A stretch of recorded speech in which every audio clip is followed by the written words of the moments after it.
Party में जब मेरी गर्लफ्रेंड ट्रूथ एंड डेयर हार गई तो उसे अपनी जिंदगी के सबसे पछतावे वाले इंसान को फोन करने को कहा गया।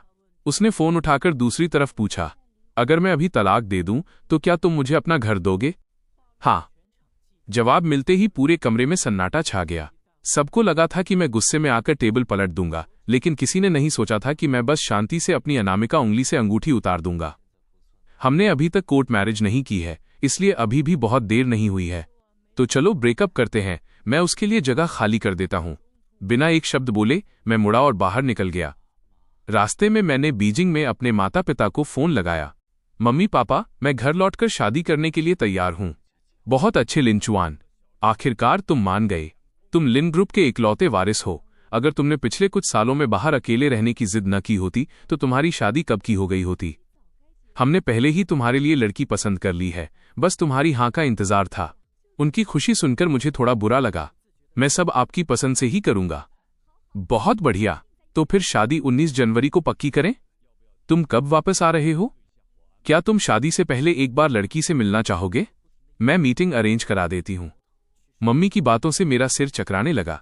सच कहूं तो मैं किससे शादी कर रहा हूं, मुझे इस बात में कोई दिलचस्पी नहीं थी। मैंने उनकी बात काटते हुए कहा, मैं जल्द से जल्द वापस आकर बिजनेस संभालना चाहता हूं। ये शादी बस एक जिम्मेदारी है, तो मिलने की जरूरत नहीं है। आप बस तैयारी कीजिए, मैं शादी से एक दिन पहले आ जाऊंगा।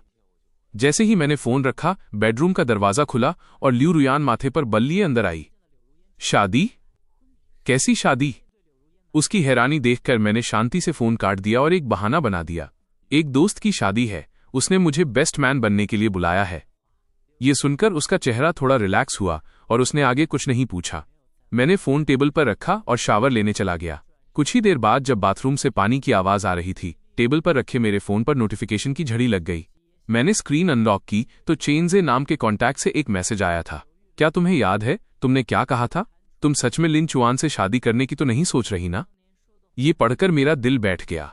मैंने चैट्स को ऊपर स्क्रॉल किया तो देखा कि ल्यू रुयान ने 10 मिनट पहले उसे मैसेज भेजा था। चेनजे, 33 दिन बाद तुम्हारा 28वां जन्मदिन है। क्या तुम्हें याद है तुमने मुझसे क्या वादा किया था? मैंने फोन वापस रख दिया और सोफे पर बैठ गया। पुरानी यादें ताज़ा होने लगीं। जब मैं 18 साल का था, मेरी बुआ की शादी थी और मैं उनके साथ वापस आकर यूनिवर्सिटी में पढ़ने लगा। मैंने कभी अपनी असली पहचान किसी को नहीं बताई। फाइनल ईयर के एक फंक्शन में मैंने अपने रूममेट की मदद के लिए स्टेज पर पियानो बजाया था। जब मैं नीचे उतरा तो देखा ल्यू रुयान सफेद गाउन पहने हाथ में फूलों का गुलदस्ता लिए खड़ी थी। उसकी आंखों में एक अलग ही चमक थी। क्या हम कॉन्टैक्ट नंबर एक्सचेंज कर सकते हैं? मैं एक एस्थेटिक इंसान हूं। उसकी खूबसूरती देखकर मैंने फौरन हाँ कह दिया। फिर हर रोज बातें होने लगीं।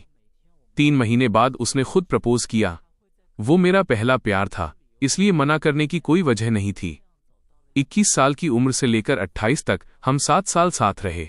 घरवाले शादी का दबाव डालते रहे, लेकिन जब भी मैंने ल्यू रुयान से शादी की बात की वो बात टाल देती थी।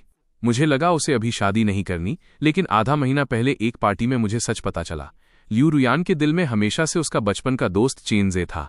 चेनजे ने उसे कभी उस नज़र से नहीं देखा और उसने मुझसे रिश्ता सिर्फ इसलिए जोड़ा क्योंकि जिस रात हम मिले थे चेनजे किसी और लड़की के साथ था और स्टेज पर पियानो बजाते हुए मैं उसे थोड़ा बहुत चेनजे जैसा लगा था।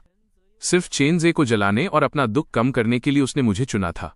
इन सालों में चेनजे ने कई लड़कियां बदलीं और हर बार उसके ब्रेकअप पर ल्यू रुयान उसके पास जाने की सोचती।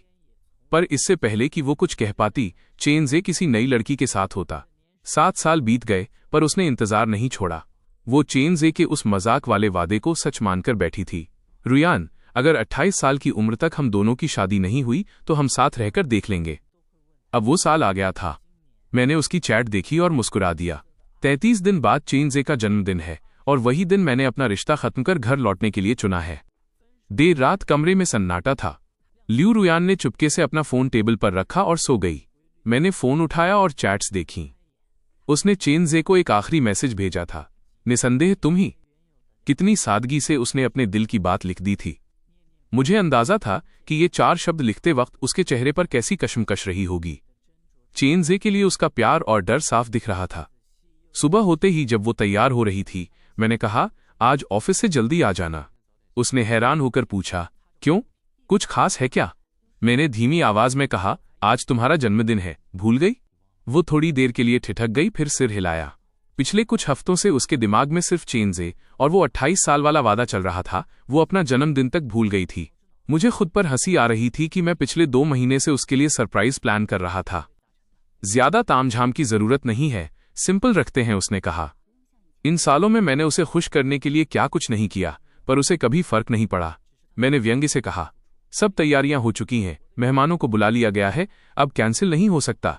ऑफिस पहुंचते ही मैंने अपना इस्तीफा सौंप दिया। सहकर्मी हैरान थे। चुआन, तुम अचानक क्यों जा रहे हो? क्या घर जाकर करोड़ों की प्रॉपर्टी संभालनी है? मैंने बस मुस्कुराकर कहा, नहीं, मैं घर जाकर शादी कर रहा हूं। ऑफिस के बाद मैं सीधे होटल पहुंचा। जैसे ही मैं हॉल के गेट पर पहुंचा, अंदर से कुछ आवाजें आईं। इतनी ठंड में रुयान किसे लेने गई है? अरे और कौन? चेंजे।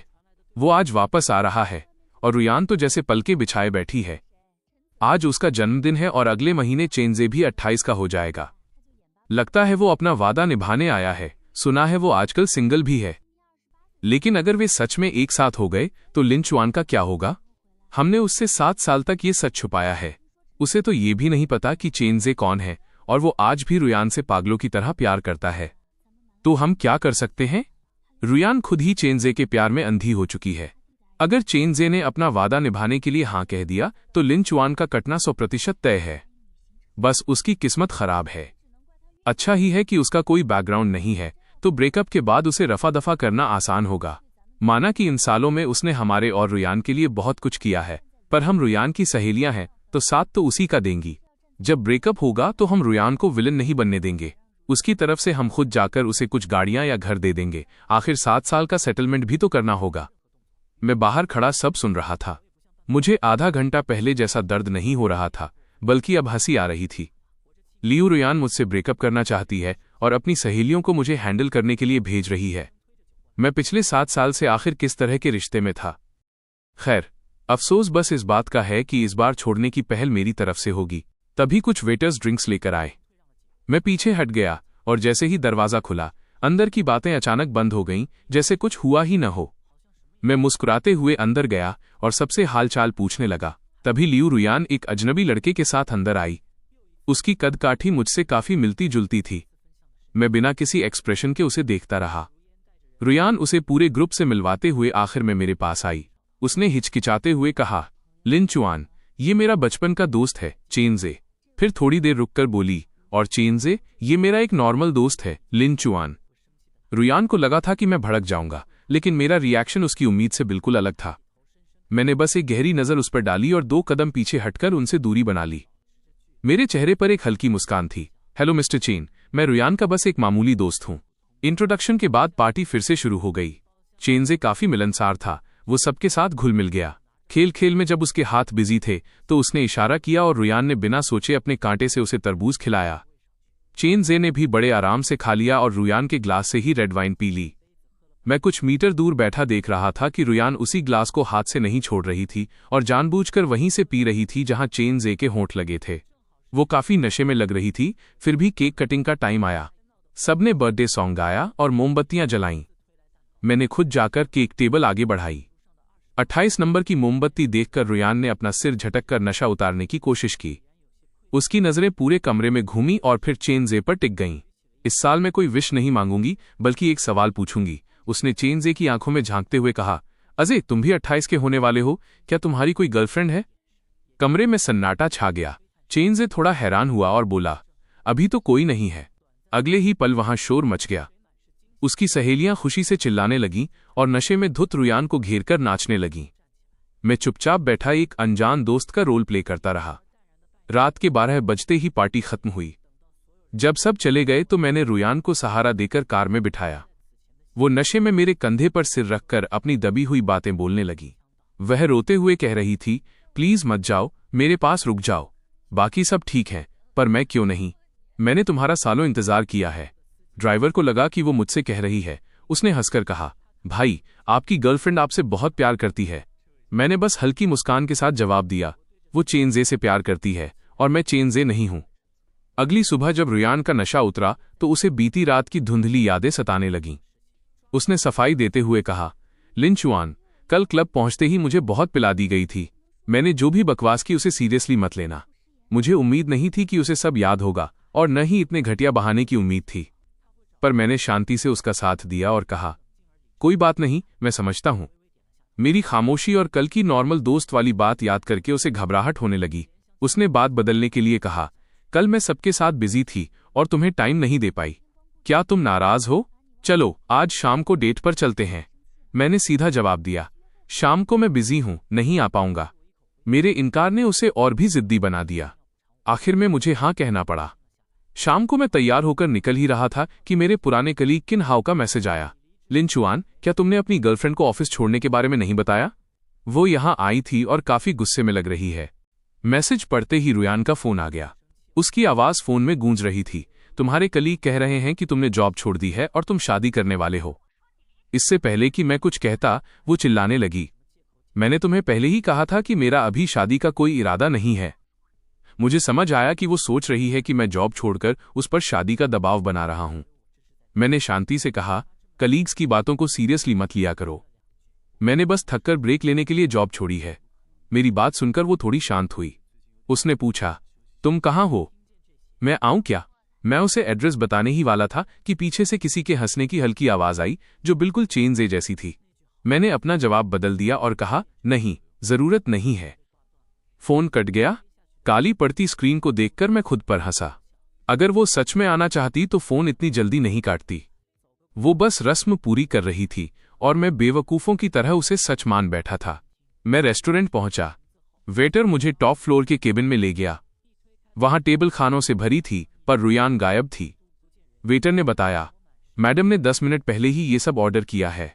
उन्हें कोई जरूरी काम आ गया, इसलिए वो शायद देर से आएंगी। मैंने मुस्कुराकर खुद से कहा, जरूरी काम? पक्का चेन जे के साथ होगी। उसके लिए तो उसके साथ बिताया हर पल सबसे जरूरी काम ही होता है। मैं अंदर गया। वेटर ने डिशेज के नाम बताए। टेबल सी फूड से भरी थी। मैंने वेटर से कहा, ये सब हटा दो। यूरोप में सालों तक यही खाया है और अब मुझे इससे नफरत है। वेटर हिचकिचाया, सर मैडम ने पेमेंट कर दी है और ये काफी महंगा है, हम रिफंड नहीं कर पाएंगे। मैंने अपना कार्ड निकाला और उसे देते हुए कहा, मुझे पता है। ये सब हटाओ और नया ऑर्डर लो, मैं पे कर सकता हूं। डिनर खत्म होने तक रुयान नहीं आई। मैंने भी इंतजार नहीं किया, बिल भरा और घर चला गया। मैं अभी आधे रास्ते ही पहुंचा था कि कुछ मैसेज आ गए, लिन चुआन, क्या तुम आज रात बाहर कहीं रुक सकते हो?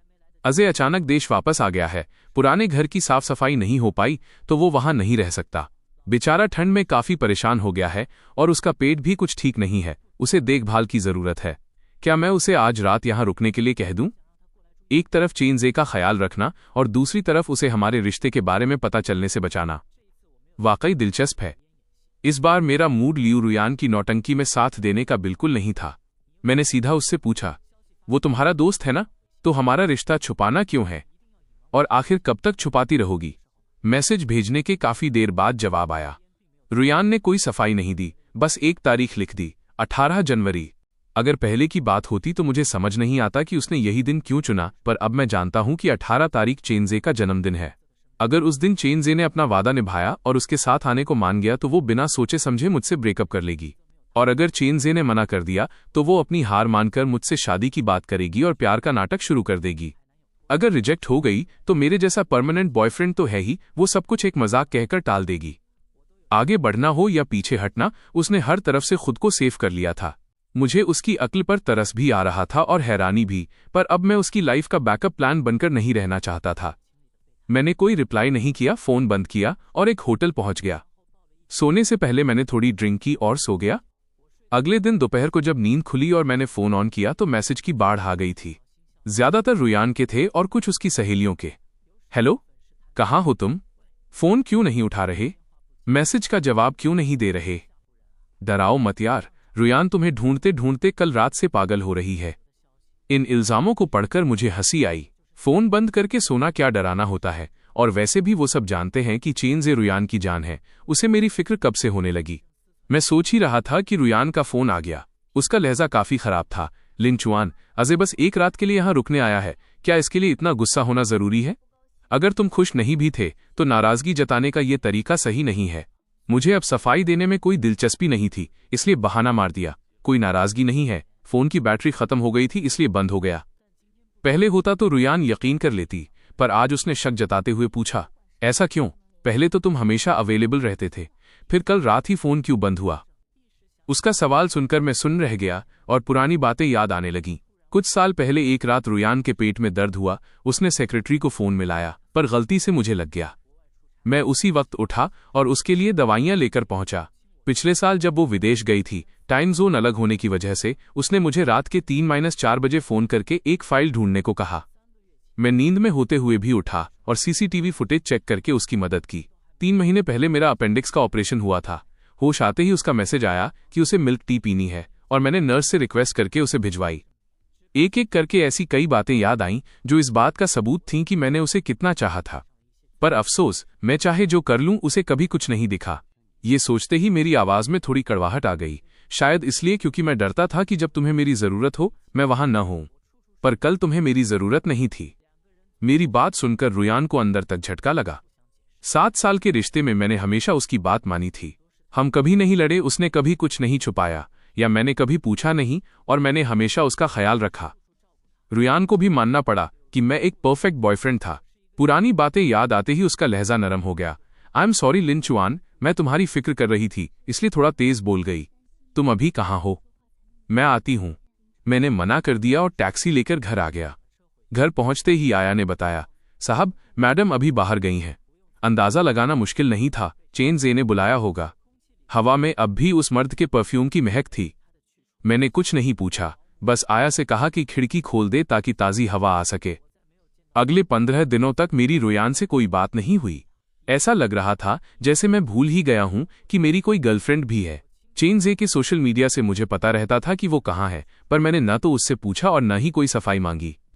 मेरे लिए अब हर दिन बस एक उल्टी गिनती जैसा था। जो इंसान जाने वाला है उस पर वक्त बर्बाद करने का क्या फायदा? न्यू ईयर की रात बर्फ गिर रही थी। मेरा मूड अच्छा था तो मैंने पूरी रात खिड़की के पास बैठकर फिल्में देखीं। सुबह के वक्त जब बाहर पटाखों का शोर था, मैं थककर कुर्सी पर लेट गया। तभी दरवाजे पर कदमों की आवाज आई। नशे में धुत रुयान घर लौटी थी। वो लड़खड़ाते हुए आई और सोफे पर ढेर सारे शॉपिंग बैग्स पटक दिए। देखो लिन चुआन, मैं तुम्हारे लिए 2 मफलर लाई हूं। बाहर बहुत ठंड है ना? और ये देखो रॉलेक्स की घड़ी, तुम्हारा न्यू ईयर गिफ्ट। बताओ कैसी है? वो पागलों की तरह गिफ्ट्स मुझ पर लादने लगी। मैंने मफलर हटाया क्योंकि मुझे गर्मी लग रही थी। वो मेरा हाथ पकड़कर माफी मांगने लगी। सॉरी यार, पिछले कुछ दिनों से बहुत बिजी थी, घर नहीं आ पाई। क्या तुम फिर से नाराज हो? मुझे उस दिन तुम्हें रेस्टोरेंट में अकेला नहीं छोड़ना चाहिए था। लिन चुआन, प्लीज मुझे माफ कर दो। अब हम सब ठीक कर लेंगे। बोलते बोलते वो मुझे किस करने की कोशिश करने लगी। मुझे उसके मुंह से आती शराब की बदबू बर्दाश्त नहीं हो रही थी। जैसे तैसे मैंने उसे बेड तक पहुंचाया। उसके सोने के बाद मैंने लिविंग रूम साफ किया और फोन चेक किया। सोशल मीडिया पर हर कोई न्यू ईयर सेलिब्रेट कर रहा था, पर चेन जे की पोस्ट ने मेरा ध्यान खींचा। उसने 9 तस्वीरों का एक कोलाज डाला था जिसमें वो एक लड़की के साथ बर्फ में था। कैप्शन था, साल की पहली बर्फ और मेरा नया सही और पसंदीदा हमसफर। इसे देखते ही सारा माजरा समझ आ गया। तभी तो रुयान अचानक नशे में घर आई और मुझ पर प्यार बरसाने लगी। उसका क्रश किसी और के साथ सेट हो गया था, इसीलिए उसे इस पुराने खिलौने की याद आई। मेरे चेहरे पर एक कड़वी मुस्कान आई। मैंने घड़ी उतारकर मेज पर रख दी। अगले कुछ दिन रुयान बिल्कुल बदल गई। वो कहीं नहीं गई, बस घर पर रहकर मेरा ख्याल रखने का नाटक करती रही। मेरे पेट में दिक्कत थी तो वो खुद खिचड़ी बनाने लगी। मैंने एक ट्रैवल ऐड देखा तो वो वेकेशन प्लान करने लगी। शायद दिल टूटने के बाद उसे मेरी अहमियत समझ आ रही थी, पर अब मुझ पर इन सब बातों का कोई असर नहीं होने वाला था। मैं बस चुपचाप उसे एक आदर्श प्रेमिका का रोल निभाते हुए देखता रहा। वो मेरे छोटे से काम के लिए इधर उधर भागती रही और मुझे जरा भी बुरा नहीं लगा। इन आखिरी दिनों में वो जो भी कर रही थी उसे मैं अपने पुराने एहसानों का बदला मान रहा था। जब बर्फ रुकी तो मम्मी ने मुझे कुछ सूट के डिजाइन्स भेजे और पूछा कि मुझे कौन सा पसंद है। मैं फोन पर फोटो जूम करके देख रहा था कि रुयान दबे पांव पीछे आ गई। जैसे ही उसने मेरे हाथ से फोन छीना, उसका चेहरा गुस्से से काला पड़ गया। दूल्हे का सूट? तुम दूल्हे का सूट क्यों देख रहे हो? मैंने बिना पलक झपकाए झूठ बोल दिया। तुम्हें बताया तो था, एक दोस्त की शादी है, उसके कपड़ों में कुछ दिक्कत आ गई है तो वो नया देख रहा है, बस उसी में उसकी मदद कर रहा हूं। मेरा चेहरा देखकर उसका शक दूर हो गया। उसने फोन वापस दिया और पूछा, मैं भूल गई शादी किस तारीख को है? मैं भी तुम्हारे साथ चलूंगी। उसकी आंखों में एक उम्मीद और गंभीरता देखकर मेरे चेहरे पर एक अजीब सी मुस्कान आ गई। 18 जनवरी। क्या तुम वाकई जाना चाहती हो? तारीख सुनते ही लियू रुयान थोड़ी देर के लिए सुन्न रह गई। मैं बिना पलक झपकाए उसे देखता रहा और उसके जवाब का इंतजार करने लगा। काफी देर की खामोशी के बाद उसने एक फीकी सी मुस्कान के साथ कहा, देखते हैं जैसा उस वक्त ठीक लगेगा। उस सवाल के बाद से रुयान फिर से उदासी में डूब गई। वो दिन भर ख्यालों में खोई रहती और उसका मन कहीं नहीं लगता था। मैंने शादी का बहाना बनाकर उसके सामने ही अपना सामान पैक करना शुरू कर दिया। ग्रेजुएशन के बाद इस अपार्टमेंट में रहते हुए मुझे 6 साल हो गए थे। मैंने सिर्फ वही चीजें सूटकेस में डाली जो मैंने खुद खरीदी थीं, बाकी सब वहीं छोड़ दिया। आखिर वापस बीजिंग जाना मेरा अपना इलाका था, वहां जो चाहिए होगा नया खरीद लूंगा। कभी कभी जब रुयान ख्यालों से बाहर आती तो वो मेरा सूटकेस चेक करती, पर उसमें अपना सामान देखकर भी उसने कभी एक सवाल नहीं पूछा। मुझे पता था कि उसका पूरा ध्यान चेनजे के जन्मदिन की पार्टी के इनविटेशन पर है, उसे कुछ और दिख ही नहीं रहा था। मैंने चुपके से अपनी बहुत सी पर्सनल चीजें फेंक दी। जब तक हमारी पुरानी कपल वाली चीजें वहां सजी हुई थीं, उसे शक भी नहीं हुआ कि मैं ये घर हमेशा के लिए छोड़ रहा हूं। उसे लगता था कि मैं उसे इतना प्यार करता हूं कि उसके लिए जान दे सकता हूं, तो वो भला ये क्यों सोचती कि मैं उसे छोड़कर जा रहा हूं। सब कुछ खत्म करने का इरादा था, इसलिए पैकिंग करना मेरे लिए बहुत आसान रहा। 18 जनवरी को आसमान में बादल छाए थे, जैसे बारिश होने वाली हो। रुयान सुबह जल्दी उठकर सोफे पर बैठ गई और लगातार अपना फोन चेक करने लगी। मैं थोड़ा देर से उठा और नाश्ता करने लगा। आया ने मौसम देखकर पूछा, साहब बारिश होने वाली है, क्या एयरपोर्ट के लिए जल्दी निकलना चाहिए? ये सुनकर रुयान ने सिर उठाया और अनजाने में पूछा, एयरपोर्ट क्यों जा रहे हो? कल मुझे शादी में जाना है, तुमने कहा था कि तुम सोचकर बताओगे, तो क्या सोचा? मैंने शांति से उसे देखते हुए कैजुअल अंदाज में बात संभाली। वह कुछ सेकंड चुप रही और फिर बोली, शादी बहुत दूर है, मैं नहीं जा पाऊंगी। चलो मैं तुम्हें एयरपोर्ट छोड़ देती हूं। मुझे इस जवाब की उम्मीद थी। मैंने आखिरी टोस्ट खाया और अपना सामान लेकर निकल गया। रुयान ने अभी कार की सीट बेल्ट लगाई ही थी कि उसके फोन पर एक नोटिफिकेशन आया। उसने झट से फोन चेक किया और उसकी आंखों में वो खुशी चमक उठी जिसे वो लाख कोशिशों के बाद भी नहीं छुपा पाई। उसने बेल्ट खोली और कार से बाहर निकल गई। नीचे उतरने के बाद उसे एहसास हुआ कि वो क्या कर रही है, तो उसने झुककर मुझसे सफाई दी, लिंचुआन, ऑफिस में अचानक कुछ काम आ गया है, मैं ड्राइवर को भेज देती हूं, वो तुम्हें एयरपोर्ट छोड़ देगा। इतने सालों साथ रहने के बाद मैं उसकी आंखों की चमक से समझ गया था कि वो झूठ बोल रही है, पर मैंने उसे टोका नहीं और बस सिर हिला दिया। ड्राइवर के इंतजार के दौरान मैंने सोशल मीडिया देखा।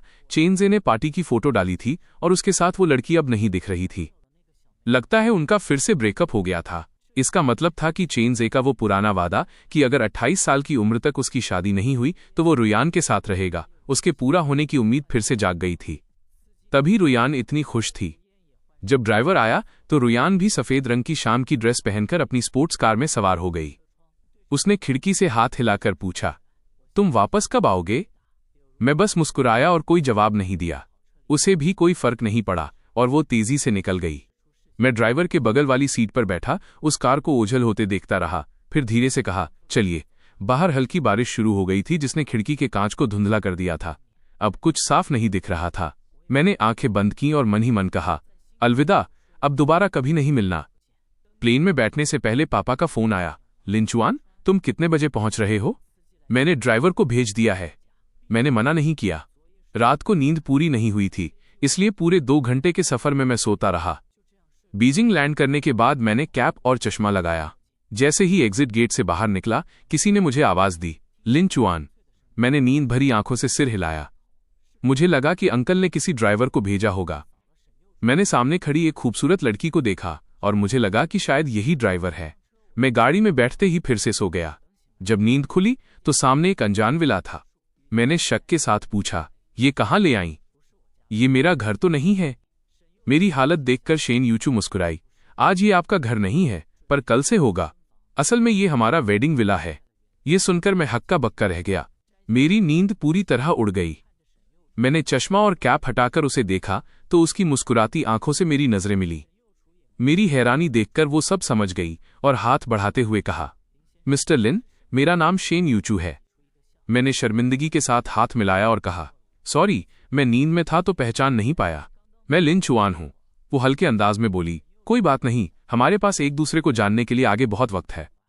वहीं दूसरी तरफ रुयान पार्टी के बाहर अपनी ड्रेस की सिलवटें ठीक कर रही थी।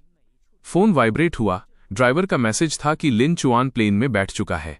उसने हिचकिचाते हुए एक मैसेज किया, पहुंचकर बता देना। अपना मन पक्का करके उसने दरवाजा खोला। उसकी नजरें सीधा उस शख्स पर जाकर रुकी जिसके लिए वो तड़प रही थी, चेनज़े। उसे देखते ही उसकी धड़कनें तेज हो गईं।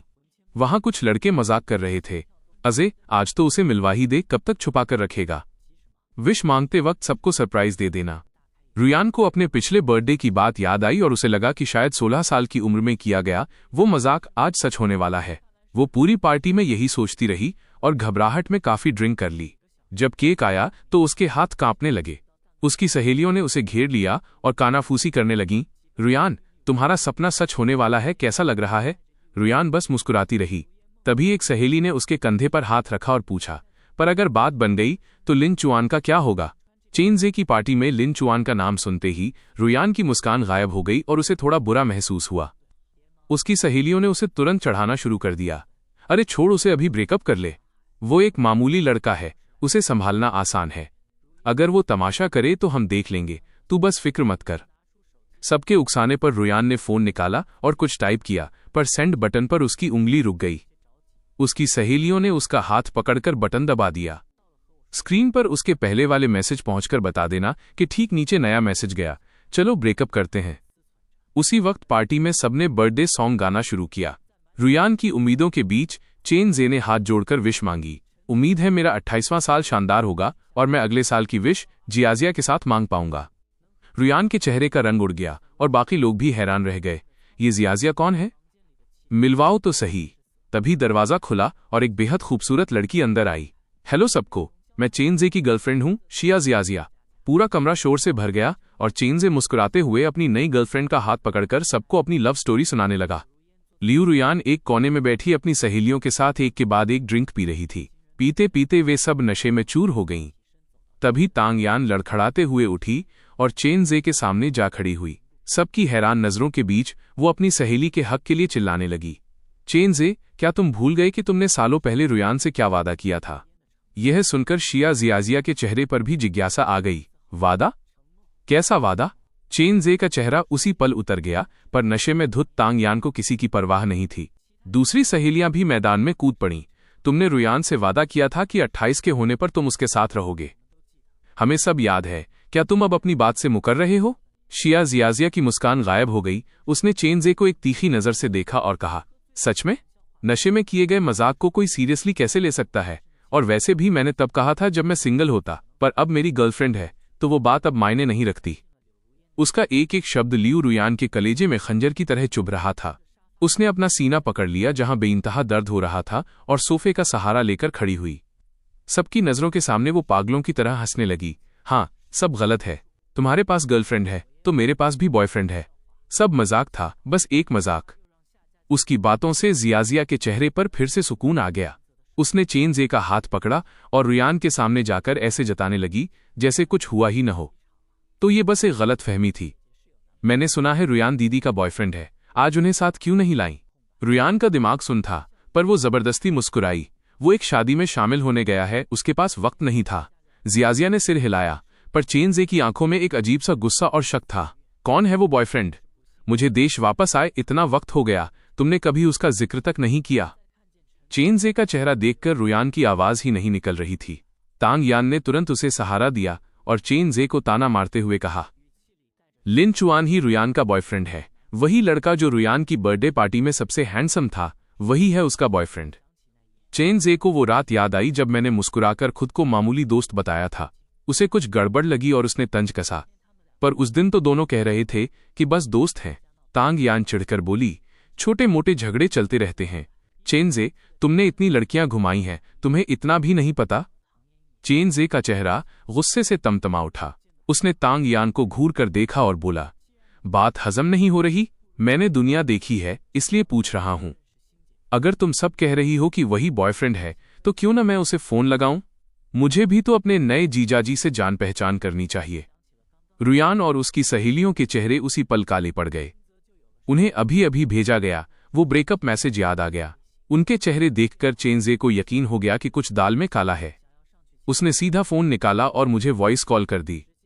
वे औरतें फोन छीनने के लिए आगे बढ़ीं, पर जियाजिया ने बीच में आकर चेनज़े का बचाव किया। चेनज़े ने बिना डरे फोन का वॉल्यूम फुल किया और लाउडस्पीकर ऑन कर दिया। कमरे में सन्नाटा छा गया। बस फोन की रिंग सुनाई दे रही थी। रुयान ने अपनी मुट्ठियों को भींच लिया। वो मन ही मन दुआ कर रही थी, प्लीज फोन मत उठाना, प्लीज वो मैसेज मत देखना। 1 मिनट तक रिंग बजती रही। रुयान का दिल सीने से बाहर आने को था। जब कॉल अपने आप कटने ही वाली थी तभी फोन उठ गया। मिस्टर चेन, क्या काम है? रुयान का चेहरा सफेद पड़ गया, जबकि चेनजे की आंखों में एक कमीनी मुस्कान थी। कुछ खास नहीं, बस आज मेरा जन्मदिन है। सुना है तुम रुयान के बॉयफ्रेंड हो, सोचा तुम्हें भी पार्टी में बुला लूं। फोन पर कुछ सेकंड सन्नाटा रहा। रुयान की सांसें अटक गई थीं। तभी मेरी आवाज आई, सॉरी, मैं अभी बीजिंग में हूं तो नहीं आ पाऊंगा। मेरी आवाज नॉर्मल सुनकर रुयान को लगा कि मैंने शायद मैसेज नहीं देखा है। उसे थोड़ी राहत मिली, पर मेरी बात अभी खत्म नहीं हुई थी। मैंने हंसते हुए कहा, वैसे मेरा और लियू रुयान का ब्रेकअप हो गया है, तो आप कोई गलत फहमी मत पालना। चेनजे हैरान हुआ, पर उसकी आवाज में मजा लेने वाला अंदाज था। ब्रेकअप कब हुआ? मैंने जवाब दिया, अभी थोड़ी देर पहले, करीब 10 मिनट हुए होंगे। मुझे उसका ब्रेकअप मैसेज मिला है। वहां खड़े लोग अपनी हंसी रोकने की कोशिश करने लगे। चेनजे ने मजे लेते हुए रुयान और उसकी सहेलियों को देखा और कहा, ठीक है, मैं ये खबर उन तक पहुंचा दूंगा। मैंने आगे कहा, शुक्रिया मिस्टर चेन, आपको आपके 28वें जन्मदिन की बहुत बहुत बधाई, और उम्मीद है कि प्यार करने वालों को मंजिल मिले। मैंने जानबूझकर 28वें साल पर जोर दिया ताकि सबको समझ आ जाए कि मुझे अंदर की पूरी बात पता है।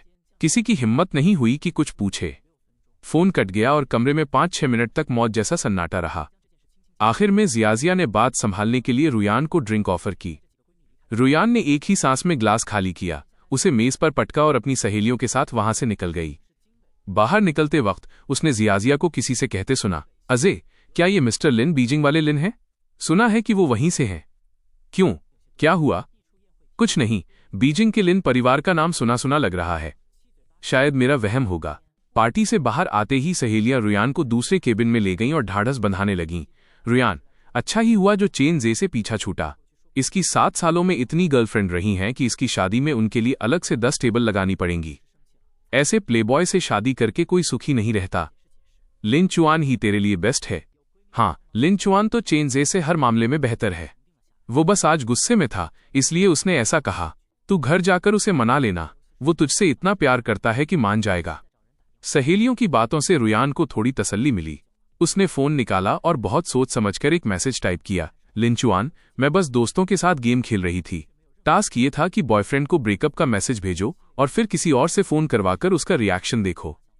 तुम इसे सच मत मान लेना। तुम बीजिंग पहुंच गए, होटल मिल गया, या शादी की तैयारियों में बिजी हो। कल वापस आओगे या परसों? मैं तुम्हें लेने आऊं क्या?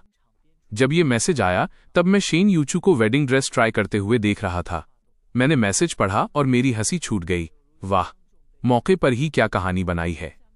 दिमाग तो तेज है, पर अफसोस कि अब मैं इसकी एक बात पर भी यकीन नहीं करने वाला। साफ दिख रहा है कि चेनजे ने जब इसे सबके सामने रिजेक्ट किया तो अपनी इज्जत बचाने के लिए अब मेरे पास आ रही है।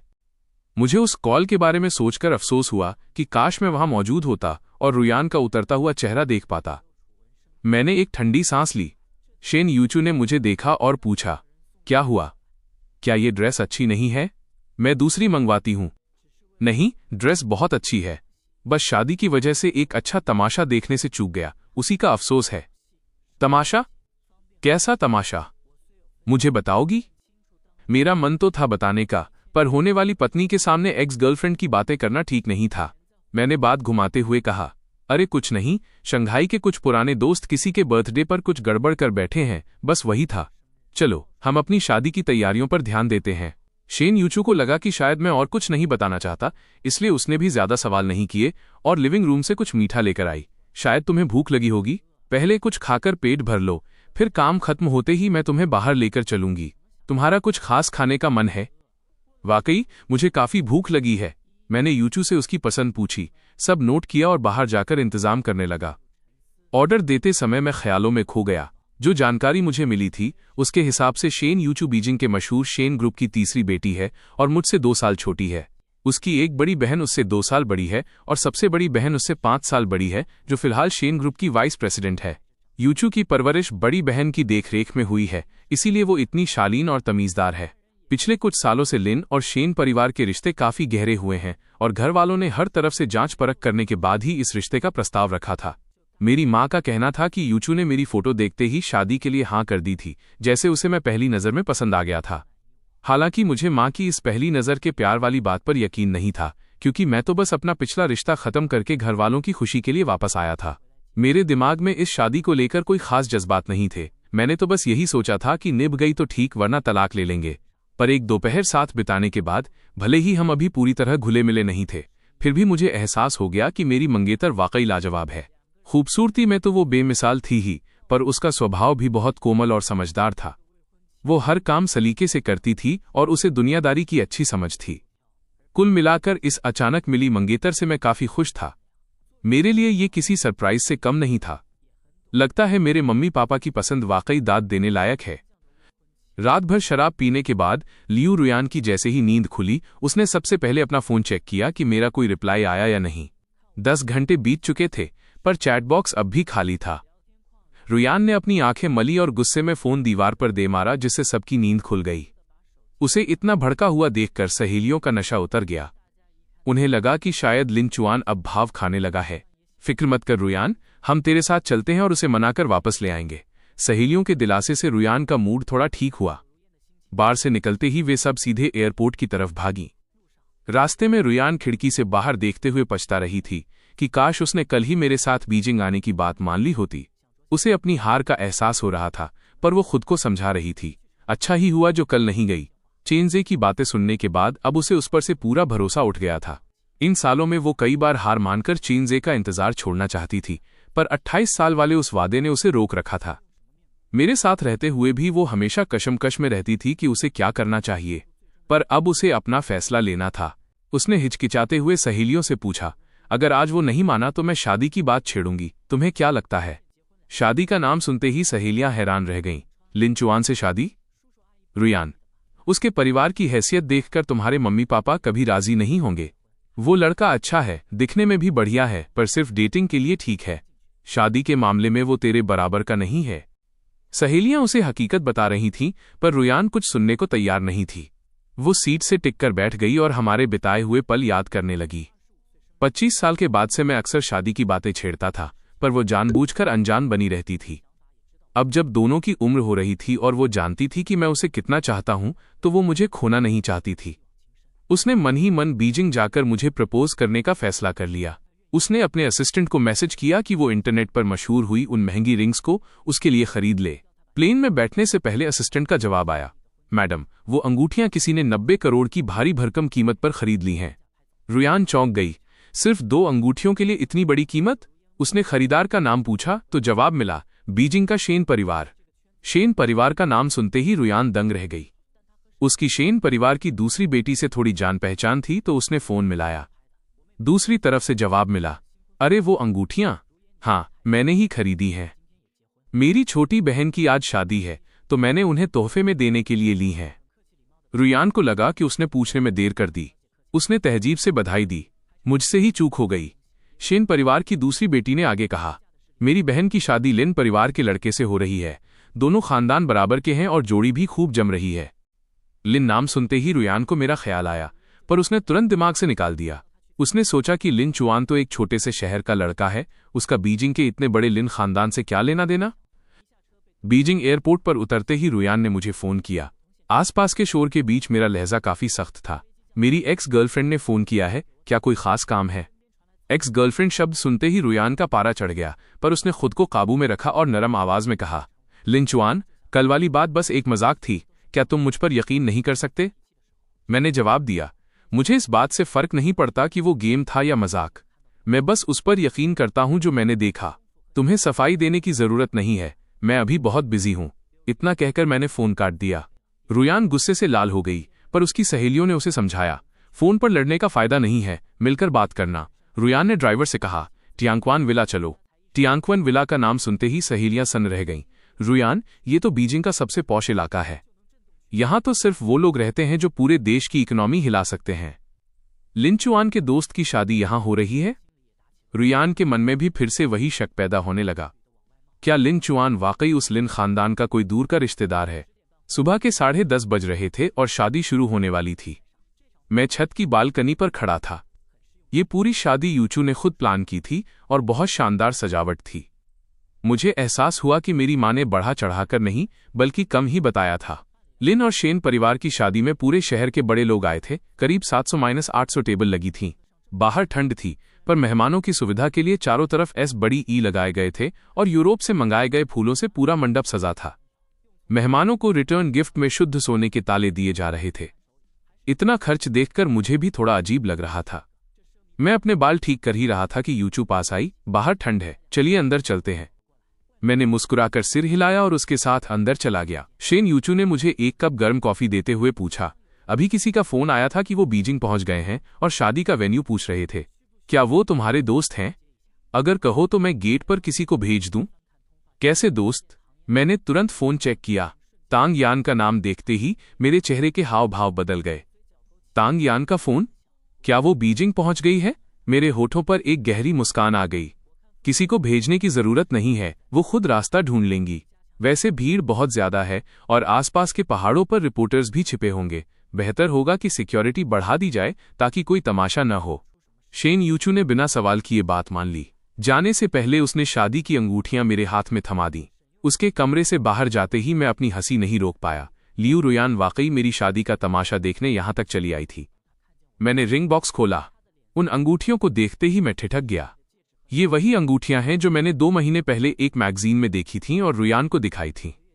उस वक्त मैंने सोचा था कि एक दिन घुटनों पर बैठकर उसे प्रपोज करूंगा, पर किसे पता था कि सिर्फ 15 दिनों में उसकी और चेंजे की असलियत सामने आ जाएगी। जिस शादी और अंगूठियों का इंतजार था वो आज मेरे पास थीं। बस दुल्हन बदल गई थी और ये बदलाव मेरे हक में सबसे अच्छा था। अब मुझे उन 7 सालों के लिए कोई मलाल नहीं था, बस इस बात की खुशी थी कि मैं वक्त रहते वहां से निकल आया। सुबह के ठीक 11 बजे शादी शुरू हुई। हजारों मेहमानों की मौजूदगी में शेन साहब अपनी बेटी का हाथ पकड़कर स्टेज तक आए और उसे मेरे हवाले कर दिया। जब अंगूठियां बदलने का वक्त आया और मैं यूचू को रिंग पहनाने ही वाला था, तभी नीचे शोर मच गया। मैंने मुड़कर देखा, वहां लियू रुयान थी।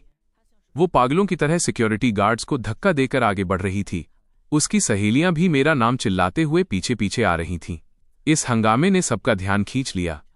मेहमानों की फुसफुसाहट और नजरों के बीच मैं बिल्कुल शांत खड़ा रहा। रुयान के चेहरे पर गुस्सा और हैरानी साफ थी। मैंने यूचू से माफी मांगते हुए कहा, ये शंघाई के कुछ पुराने दोस्त हैं, क्या मैं कुछ मिनट लेकर इन्हें समझा सकता हूं? यूचू ने हिचकिचाते हुए सिर हिलाया। मैंने गार्ड्स को इशारा किया कि उन्हें छोड़ दें। मैं दूल्हे के लिबास में रुयान के सामने खड़ा था। उसने चीखते हुए पूछा, तुमने कहा था कि तुम दोस्त की शादी में जा रहे हो, क्या वो दोस्त तुम खुद थे? मैंने हंसी दबाते हुए कहा, अक्सर जब लोग कहते हैं कि मेरा एक दोस्त है तो उनका मतलब खुद से ही होता है। रुयान गुस्से से कांप रही थी। क्या इसीलिए तुमने मुझसे छुपकर शादी कर ली? छुपकर? रुयान, लिन और शेन परिवार की शादी की खबरें 1 महीने से इंटरनेट पर हैं। क्या तुम आजकल ऑनलाइन नहीं रहती? लिन शेन शब्द सुनते ही रुयान ने झटके से दुल्हन की तरफ देखा। यूचू का चेहरा उसकी बड़ी बहन जैसा था जिसे रुयान पहचानती थी। उसकी आंखें फैल गईं और वो हकलाने लगी। शेन, यूचू की शादी लिनचुआन से हो रही है, तो फिर लिनचुआन कौन है? उसके पीछे खड़ी तांग यान भी चीख पड़ी, लिनचुआन, तुम बीजिंग के लिन परिवार से हो। मैंने शांति से अपना परिचय दिया। सही पहचाना, मैं बीजिंग लिन ग्रुप का वारिस हूं। लिन आग्नेय और ये सीइंग का इकलौता बेटा। शेन, यूचू का पति। अब भी कोई शक है? वहां सन्नाटा छा गया। शंघाई में ये लड़कियां रईस होंगी, पर राजधानी बीजिंग में लिन और शेन परिवार के सामने उनकी कोई हैसियत नहीं थी। काफी देर बाद रुयान ने लड़खड़ाती आवाज में पूछा, तुमने पहले क्यों नहीं बताया? तुमने भी तो बहुत कुछ छुपाया था रुयान, जैसे वो 28 साल वाला वादा। मेरा जवाब सुनकर उसका चेहरा सफेद पड़ गया। वो सफाई देने की कोशिश करने लगी। लिनचुआन, मैं चेनजे को भूल नहीं पाई थी, पर इन 7 सालों में। उसकी बात बीच में ही काटते हुए शेन यूचू ने गार्ड से कहा, इन्हें बाहर ले जाइए। फिर उसने मेरा हाथ थामकर बड़े प्यार से कहा, लिनचुआन, अभी इन बातों का वक्त नहीं है। शादी के बाद हम इन्हें अलग से खाने पर बुला लेंगे, मेहमान इंतजार कर रहे हैं। मैं यूचू के इस फैसले से हैरान था। पियानो की धुन फिर से गूंज उठी। हमने अंगूठियां बदलीं और फूलों की बारिश के बीच ये रस्म पूरी हुई। सूरज की रोशनी यूचू के खूबसूरत चेहरे पर चमक रही थी। मैंने पीछे मुड़कर नहीं देखा और अपने नए भविष्य की ओर कदम बढ़ा दिए। रात को जब थकान उतरी तो मैंने यूचू से बात करने का सोचा। आज जो कुछ हुआ, क्या तुम उसके बारे में कुछ पूछना चाहती हो? यूचू ने अपनी आंखें पोंछते हुए मुझे देखा। अगर तुम बताना चाहो तो मेरे पास बहुत सवाल हैं। अगर नहीं बताना चाहो तो कुछ नहीं पूछना। मैं दंग रह गया। मुझे एहसास हुआ कि यह लड़की वाकई खास है। तुम्हें डर नहीं लगा कि उन लोगों के साथ मेरा क्या रिश्ता था या आगे क्या होगा? यूचू शांति से बोली, जिज्ञासा और डर दोनों हैं, पर वो अब जरूरी नहीं है। जरूरी ये है कि हमारी शादी हो गई है और अब हम साथ हैं। तुम जो भी शेयर करोगे मुझे खुशी होगी, अगर नहीं करोगे तो भी मैं समझ सकती हूं। जो बीत गया उस पर अब क्या पछताना। उसकी समझदारी देखकर मुझे लगा कि मुझे अब कुछ नहीं छुपाना चाहिए। स्टेज पर जो थी वो मेरी एक्स गर्लफ्रेंड थी। हम 7 साल साथ थे। मैं उससे शादी करना चाहता था, पर उसे कोई और पसंद था। जब मुझे सच पता चला तो मैं बीजिंग वापस आ गया। मम्मी पापा शादी के लिए दबाव बना रहे थे तो मैंने हाँ कह दी। उसे मेरी असलियत नहीं पता थी, इसलिए वो यहां तमाशा करने आ गई। यूचू ने मुस्कुराकर पूछा, कल ब्रेकअप और आज शादी, ये थोड़ा जल्दबाजी नहीं हो गई? मैंने बेफिक्री से कहा, शायद, पर हमारी शादी तो एक बिजनेस डील है। दुनिया के सामने हम पति पत्नी रहेंगे, इतना काफी है। यूचू के चेहरे पर एक फीकी मुस्कान आई। तो तुम्हें फर्क नहीं पड़ता कि तुम्हारी पत्नी कैसी है? ज्यादा नहीं, मेरा मकसद बस लिन ग्रुप को संभालना है। ये सुनकर यूचू का दिल थोड़ा बैठा, पर उसने सिर हिला दिया। उधर रुयान और उसकी सहेलियों को गार्ड्स ने घसीटकर विला से बाहर निकाल दिया था। उनकी सारी रईसी मिट्टी में मिल गई थी। विला की सीढ़ियों के नीचे रिपोर्टर्स खड़े थे जो इस इंटरनेशनल बेइज्जती को कैमरों में कैद करने के लिए तैयार थे। कुछ समझदार रिपोर्टर्स ने लियू रुयान को तुरंत पहचान लिया और चिल्लाते हुए उसकी तरफ भागे, लियू मिस, क्या आप भी शेन मिस और मिस्टर लिन की शादी में इनवाइटेड थीं? आपकी हालत कुछ ठीक नहीं लग रही, क्या अंदर कुछ अनहोनी हुई है? एक रिपोर्टर के पीछे पूरी भीड़ कैमरा और माइक लेकर टूट पड़ी। रुयान का मूड पहले ही खराब था, ऊपर से खुद को इस तरह बेइज्जत होते देख वो आग बबूला हो गई। उसने सामने खड़े रिपोर्टर को धक्का दिया, 2-3 कैमरे पटक कर तोड़ दिए और वहां से निकल गई। उसी रात लियू रुयान द्वारा पत्रकारों से मारपीट की खबर हेडलाइंस में थी। लियू ग्रुप की साख रातों रात मिट्टी में मिल गई और उनके खिलाफ निगेटिव खबरों की बाढ़ आ गई। लियू परिवार ने पैसा पानी की तरह बहाया, पर खबरें दब नहीं पाईं। तभी चेनजे का फोन आया। रुयान होटल के कमरे में खुद को बंद करके शराब पी रही थी। हेलो रुयान, मैंने न्यूज में देखा कि शेन परिवार की जिससे शादी हुई है वो लिन चुआन है। क्या वो वाकई लिन खानदान का वारिस है? रुयान ने कड़वाहट से कहा, हाँ है। अब क्या? चेनजे की आवाज में एक लालच भरी चमक थी। जियाजिया ने मुझे बताया कि लियू, तांग, चेन और शिया परिवारों का जो बड़ा जॉइंट प्रोजेक्ट है उसका फाइनल फैसला बीजिंग से होना है। तुमने उसके साथ 7 साल बिताए हैं, क्या तुम उससे बात करके ये प्रोजेक्ट हमें दिलवा सकती हो? रुयान का दिमाग भले ही सुन्न था, पर वो पूरी तरह पागल नहीं हुई थी। उसने ठंडी हंसी के साथ कहा, मदद मांगू? वो शेन यूचू से शादी कर चुका है, अब वो मेरी मदद क्यों करेगा? चेनजे ने बेशर्मी से कहा, 7 साल का साथ था यार, कुछ तो पुरानी यादें होंगी ही। तुम कोशिश तो करो। तुम्हारे डैड का अभी फोन आया था, वो कल वाले तमाशे से बहुत गुस्से में हैं। अगर ये प्रोजेक्ट मिल गया तो उनका गुस्सा ठंडा हो जाएगा और वो तुम्हें माफ कर देंगे। रुयान का मन थोड़ा डोला। उसने कोई पक्का वादा तो नहीं किया, पर कोशिश करने की बात कहकर फोन रख दिया। उसने बाथरूम जाकर चेहरा धोया ताकि नशा कम हो सके। कुछ देर बाद तांगयान कमरे में आई और वे दोनों उस प्रोजेक्ट को लेकर प्लानिंग करने लगीं। रुयान खिड़की के बाहर बीजिंग की ऊंची इमारतों को देख रही थी। ये प्रोजेक्ट बहुत बड़ा था और बीजिंग से लेकर शंघाई तक की बड़ी ताकतें इसे हथियाना चाहती थीं। उसे पता चला कि इस प्रोजेक्ट की हेड लिन झियाओ हैं, जो मेरी सगी बुआ हैं। अगर उनके जरिए रास्ता मिल जाए तो काम आसान हो जाएगा। रुयान ने फैसला किया कि वो इस प्रोजेक्ट के बहाने एक बार फिर मुझसे मिलने की कोशिश करेगी। शादी के अगले दिन कोर्ट मैरिज की औपचारिकताएं पूरी करने के बाद मैं सीधा लिन ग्रुप के हेड ऑफिस पहुंचा और वाइस प्रेसिडेंट का पद संभाला। पापा ने अपने सबसे भरोसेमंद सेक्रेटरी और असिस्टेंट्स मेरी टीम में लगा दिए ताकि मैं जल्दी काम सीख सकूं। फाइलों और रिपोर्ट्स में मैं इतना खो गया कि पता ही नहीं चला कि कब रात के 8 बज गए। पूरी बिल्डिंग में सिर्फ मेरे केबिन की लाइट जल रही थी। तभी शेन यूचू अंदर आई। तुम यहां? यूचू ने मुस्कुराते हुए कहा, आज हमारी शादी का दूसरा दिन है। कायदे से तो मुझे हनीमून की छुट्टियों पर होना चाहिए था। मुझे याद आया कि सुबह जब मैंने ऑफिस जाने की बात कही थी तो उसके चेहरे पर एक अजीब सा भाव आया था। अब मुझे समझ आया कि वो क्या सोच रही थी। मैंने शर्मिंदा होकर कहा, पहली बार शादी हुई है ना, तो एक्सपीरियंस नहीं था कि ये सब छुट्टियां भी जरूरी होती हैं। वैसे हनीमून और सेलिब्रेशन तो आम कपल्स के लिए होता है, हमारी तो बिजनेस डील है, तो शायद इसकी जरूरत नहीं। यूचू की आंखों में एक पल के लिए उदासी दिखी, पर उसने तुरंत खुद को संभाल लिया। तुम बिजी हो तो सेलिब्रेशन छोड़ सकते हैं, पर हम पति पत्नी तो हैं ही। क्या लिन वीपी एक डिनर के लिए वक्त निकाल सकते हैं? उसने मजाक में कहा, तो मैं भी मुस्कुरा दिया। हम एक मशहूर वेस्टर्न रेस्टोरेंट पहुंचे। डिनर का वक्त था और हम देर से आए थे, इसलिए केबिन खाली नहीं थे। मुझे भूख लगी थी तो यूचू की मर्जी से हम हॉल में ही खिड़की के पास एक कोने में बैठ गए। यूचू ने मेन्यू मुझे दिया और वहां की मशहूर डिशेस के बारे में बताया। मैंने अपनी पसंद की 4-5 चीजें ऑर्डर की और मेन्यू उसे वापस दिया। यूचू ने अपने लिए कुछ अलग से ऑर्डर नहीं किया। तुम और कुछ नहीं मंगाओगी? मेरा स्वाद शायद तुम्हें पसंद ना आए। उसने सिर हिलाया और मेरी आंखों में देखते हुए कहा, अब हम साथ हैं तो रोज एक ही मेज पर खाना खाएंगे। जो तुम्हें पसंद है मैं भी उसे ट्राई करना चाहती हूं। हमने शादी की है, खुद को बेचा नहीं है। तुम्हें जो पसंद हो या जो कहना हो तुम बेझिझक कह सकते हो। हम हर बात पर चर्चा कर सकते हैं। हर बात पर? क्या हनीमून कैंसिल करने पर भी चर्चा हो सकती है? मुझे लगा वो कुछ बड़ा मांग लेगी, पर उसने फिर से हनीमून की बात छेड़ दी। तुम वाकई जाना चाहती हो? हमने शादी के लिए बहुत मेहनत की है और मैं थोड़ा आराम करना चाहती हूँ। साथ ही दोनों परिवार चाहते हैं कि हम एक दूसरे को जल्दी समझें। हनीमून उसके लिए अच्छा मौका है। तुम्हें क्या लगता है? उसकी ईमानदारी भरी बातों के सामने मेरे सारे बहाने धरे के धरे रह गए। यूचू एक बेहतरीन पत्नी थी जो मेरी हर बात का सम्मान करती थी। हनीमून मेरे लिए भले ही मायने न रखता हो, पर मैं उसका दिल नहीं तोड़ना चाहता था, इसलिए मैंने हाँ कह दी। मेरा जवाब सुनकर वो खिल उठी। लियू रुयान पूरे दिन लिन ग्रुप की बिल्डिंग के नीचे मेरा इंतजार करती रही। जब हम रेस्टोरेंट पहुंचे तो वो भी पीछे पीछे आ गई।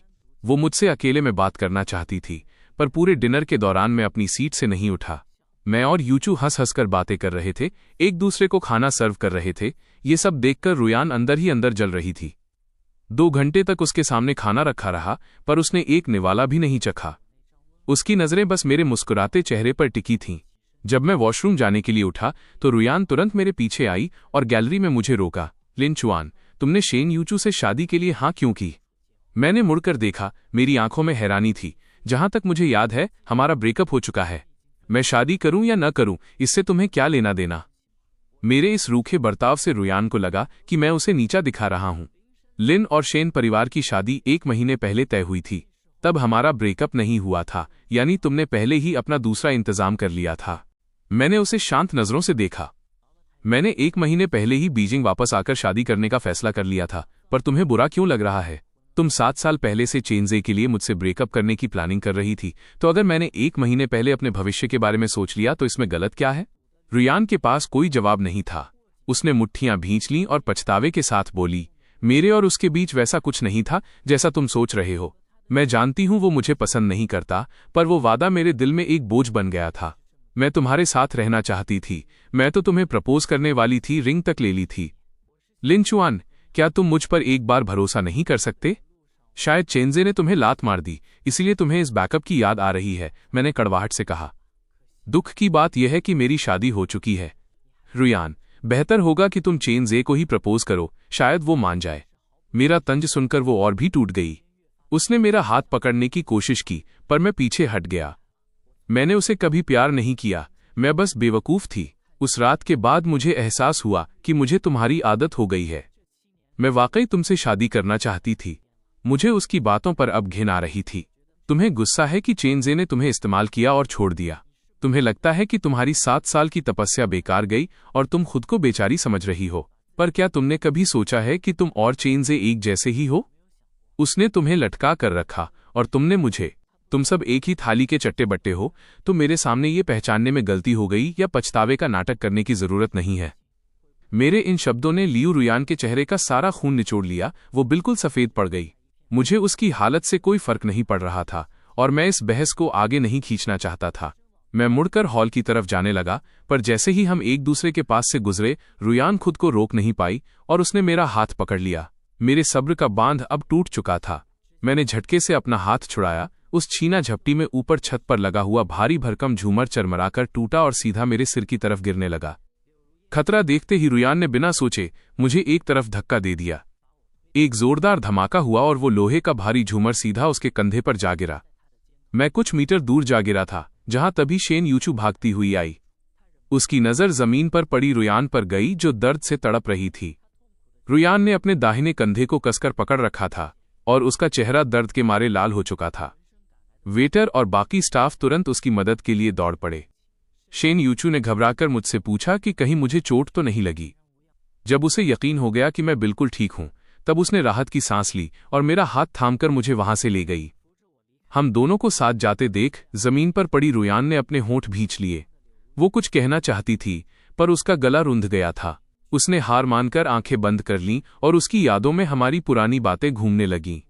जब उसे पेट में दर्द होता था तो मैं दिन रात उसके पास बैठता था, डॉक्टरों से बात करता था और उसकी हर छोटी जरूरत का ख्याल रखता था। जब उसे कहीं खरोंच आ जाती तो मैं तुरंत अंडा उबालकर उसकी सिकाई करता। जब उसे नींद नहीं आती तो मैं जागकर उसके साथ म्यूजिक सुनता या सूप बनाता। पहले उसकी हर छोटी बात मेरे लिए सबसे बड़ी थी, पर आज उसने मेरी जान बचाने के लिए खुद को घायल कर लिया और मैं बिना मुड़कर देखे किसी और का हाथ थामकर वहां से चला गया। उस पल रुयान को यकीन हो गया कि मैं अब वो लिन चुआन नहीं रहा जो उसे अपनी दुनिया मानता था। अब मैं उसे प्यार नहीं करता था। घर पहुंचने के बाद मेरा मन थोड़ा शांत हुआ। मैं सोफे पर बैठकर चाय पी रहा था और उस हादसे के बारे में सोचकर अब भी थोड़ा डरा हुआ था। मैं यूचू से कुछ कहना ही वाला था कि तभी देखा कि वो फर्स्ट एड बॉक्स लेकर मेरे पैरों के पास बैठ गई है। मुझे कोई चोट नहीं लगी है, तुम ये बॉक्स क्यों लाई हो? मैंने पूछा। यूचू ने कुछ नहीं कहा, बस चुपचाप मेरी एड़ी की तरफ इशारा किया। मैंने देखा तो पता चला कि कांच के एक टुकड़े से वहां एक छोटी सी खरोंच आ गई थी और थोड़ा खून निकल रहा था। यूचू ने रुई में अल्कोहल लगाया और बोली, थोड़ा दर्द हो सकता है। सच कहूं तो इतनी मामूली चोट पर मैं कभी ध्यान भी नहीं देता, इसलिए यूचू को इतना फिक्रमंद देखकर मुझे थोड़ी झिझक हुई। इतनी छोटी सी चोट तो अपने आप ठीक हो जाती है, तुम बेकार में परेशान हो रही हो। मेरे इतना कहते ही जैसे ही उसने जख्म पर अल्कोहल लगाया, मेरे मुंह से सिसकारी निकल गई।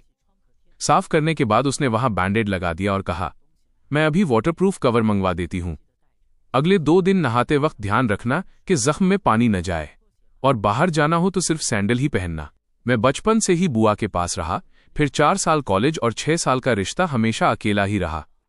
ये पहली बार था जब कोई मेरी इतनी छोटी सी चोट के लिए इतनी बड़ी तैयारी कर रहा था। माहौल को थोड़ा हल्का करने के लिए मैंने मजाक किया, इतनी मेहनत की जरूरत नहीं है, जब तक तुम्हारा सामान आएगा तब तक तो जख्म ही भर जाएगा। यूचू ने अपनी नजरें उठाकर मुझे देखा, उसके चेहरे पर एक अजीब सी गंभीरता थी। आज तुम्हें जो भी खरोंच आई है वो मेरी लापरवाही की वजह से है। मुझे बुरा लग रहा है, चोट चाहे छोटी हो, दर्द तो होता ही है। मैं नहीं चाहती कि इतना सब होने के बाद तुम्हें जरा सी भी तकलीफ हो।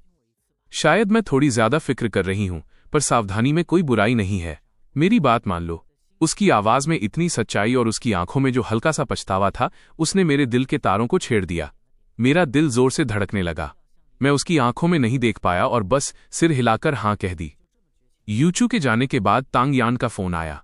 लिन चुआन, तुम इतने पत्थर दिल कैसे हो सकते हो? रुयान ने तुम्हारी जान बचाने के लिए इतनी गहरी चोट खाई और तुम उसे देखने तक नहीं आए? उसके इस बेमतलब के इल्जाम पर मुझे गुस्सा आ गया। मैंने ठंडी हंसी के साथ कहा, अगर वो मुझे जबरदस्ती रोकती नहीं तो वो झूमर मेरे सिर पर गिरता ही नहीं। उसे चोट लगी है तो ये उसके अपने किए का फल है, इसमें मेरी क्या गलती? तांग यान चिल्लाई, जो भी हो, आखिरी वक्त पर उसने तुम्हें धक्का देकर बचाया तो सही। क्या तुम्हें पुरानी यादों का जरा भी एहसास नहीं है? मुझे उसकी इन बातों पर हंसी आ रही थी। मैंने बात खत्म करने के लिए झूठ बोल दिया। मेरा भी मन था आने का, पर मेरे पैर में भी गहरी चोट आई है और मैं अभी चल नहीं सकता। फोन पर सन्नाटा छा गया। फिर उसने गला साफ करते हुए नरम आवाज में कहा, ठीक है, अगर नहीं आ सकते तो कोई बात नहीं, पर एहसान तो चुकाना होगा। मैंने सुना है 1 महीने बाद यूनिडाओ प्रोजेक्ट की लॉन्चिंग पार्टी है। तुम बस अपने सेक्रेटरी से कहकर हमारे लिए कुछ इनविटेशन कार्ड्स भिजवा दो तो समझो हिसाब बराबर। तो ये था इनका असली मकसद। मैं मन ही मन हंसा और हां कह दिया। फोन रखने के बाद मैंने बुआ को मैसेज करके इस प्रोजेक्ट के बारे में पूछा और कुछ इनविटेशन कार्ड्स का इंतजाम करने को कहा। अगले कुछ दिनों तक शेन यूचू साई की तरह मेरे साथ रही। पहले तो मैं उसे अपने काम पर ध्यान देने को कहता, पर वो हर बार हनीमून की छुट्टियों का बहाना बनाकर रुक जाती। धीरे धीरे मुझे उसकी आदत होने लगी। काम में कोई भी दिक्कत आती तो वो अपनी राय देती जो वाकई काम की होती थी। देर रात जब मैं ऑफिस का काम करता वो अपना लैपटॉप लेकर पास बैठ जाती और अपना काम करती। अगर उसे कहीं बाहर जाना होता तो वो मुझे बताकर जाती। छुट्टियों में वो मुझे डेट पर ले जाती और बीजिंग की नई नई जगहों से रूबरू कराती। आधा महीना बीत गया और नया साल लूनर न्यू ईयर आ गया।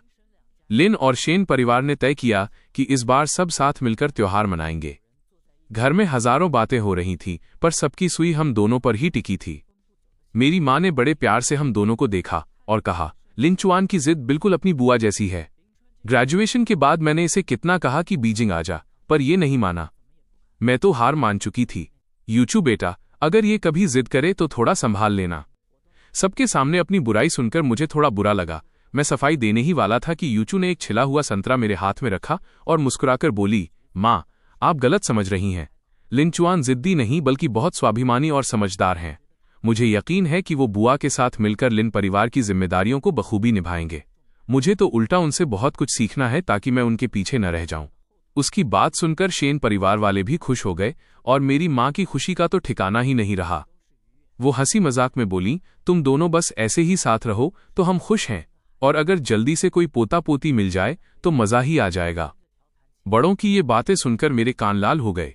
यूचू ने मेरा चेहरा देखा और बहाना बनाकर मुझे गार्डन की तरफ ले गई।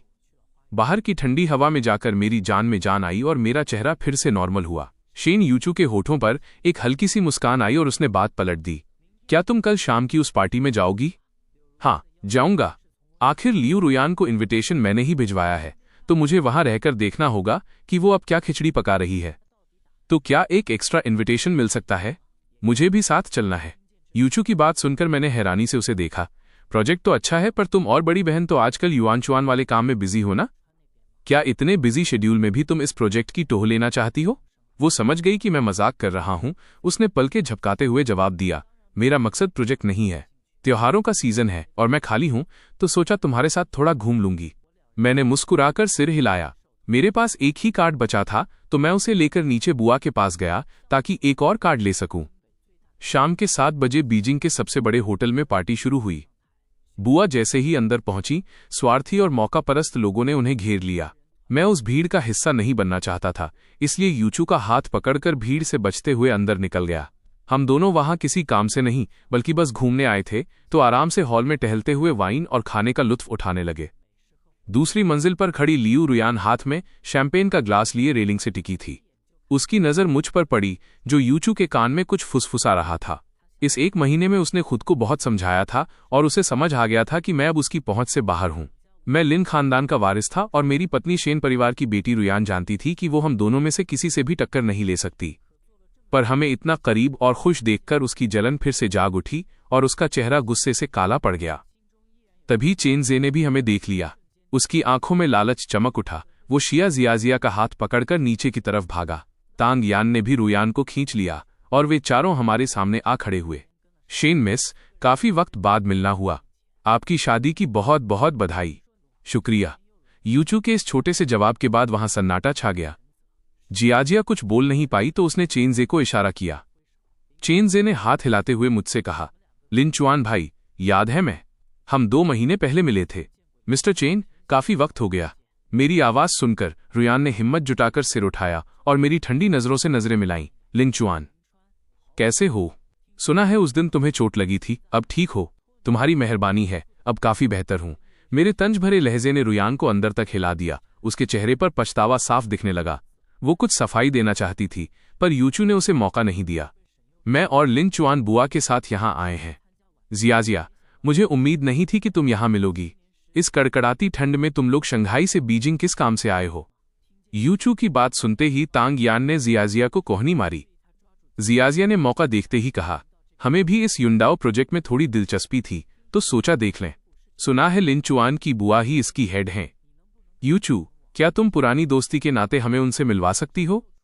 यूचू ने तुरंत जवाब नहीं दिया। उसने मेरी तरफ देखा जैसे मेरी मर्जी पूछ रही हो। हमने आंखों ही आंखों में इशारा किया और मैंने कहा, मदद तो करना चाहता हूं, पर आप देख ही रहे हैं कि बुआ अभी बहुत बिजी हैं, शायद अभी मिलना मुमकिन नहीं होगा। तीनों समझ गए कि मैंने साफ मना कर दिया है। वे ज्यादा बहस नहीं करना चाहते थे, इसलिए औपचारिकता निभाकर चले गए। सिर्फ लियू रुयान वहीं खड़ी रही जैसे कुछ कहना चाहती हो। मैंने उसे इग्नोर किया और यूचू को लेकर आगे बढ़ गया, पर वो किसी साए की तरह हमारे पीछे पीछे चलने लगी। पहले हॉल, फिर दूसरी मंजिल और फिर गार्डन तक। जब आसपास कोई नहीं था तो यूचू मुड़ी और शांत आवाज में बोली, मिस लियू, आप काफी देर से मेरा और मेरे पति का पीछा कर रही हैं, क्या कुछ कहना है? रुयान को अपनी गलती का एहसास हुआ और उसने हकलाते हुए बहाना बनाया, सॉरी, मैंने थोड़ी ज्यादा पी ली है, रास्ता भटक गई थी। इस घटिया बहाने पर यूचू को हंसी आ गई, पर उसका लहजा बर्फ जैसा ठंडा था। एक बार भटकना तो समझ आता है, पर हमेशा के लिए मत भटक जाना। लिनचुआन शायद पुरानी यादों की कद्र करते हों, पर मेरा लियू परिवार से कोई रिश्ता नहीं है। मेरे लिए तुम बस एक अजनबी हो। इस सीधी धमकी ने रुयान के पैरों तले जमीन खिसका दी। वो जानती थी कि अगर यूचू ने ठान लिया तो लियू परिवार का शंघाई से नामो निशान मिट सकता है। वह अपने परिवार की किस्मत दांव पर नहीं लगा सकती थी, इसलिए खामोशी से वापस हॉल में चली गई।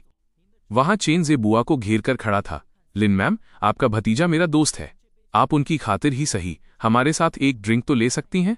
मुझे जैसे ही ये सुनाई दिया, मैं समझ गया कि गड़बड़ होने वाली है। मैं भीड़ चीरते हुए आगे बढ़ा, पर मेरे पहुंचने से पहले ही बुआ ने सिक्योरिटी को बुला लिया था। पूरी पार्टी में सन्नाटा छा गया। बुआ ने कड़क आवाज में कहा, आज की पार्टी प्रोजेक्ट के लिए है, किसी सिफारिश या शॉर्टकट के लिए नहीं। आप सबको इनविटेशन मिला है तो शांति से प्रेजेंटेशन सुनिए। यहां चोर दरवाजे से काम नहीं चलेगा। अगर किसी ने दोबारा ऐसी हरकत की तो उसे बाहर निकाल दिया जाएगा। फिर ये मत कहना कि मैंने इज्जत नहीं दी। जब गार्ड्स उन चारों को बाहर ले जा रहे थे, मैं और यूचू दरवाजे पर ही खड़े थे। हमने एक दूसरे को देखा और मुस्कुरा दिए। हॉल से अनाउंसर की आवाज आई, प्रेजेंटेशन शुरू होने वाली है।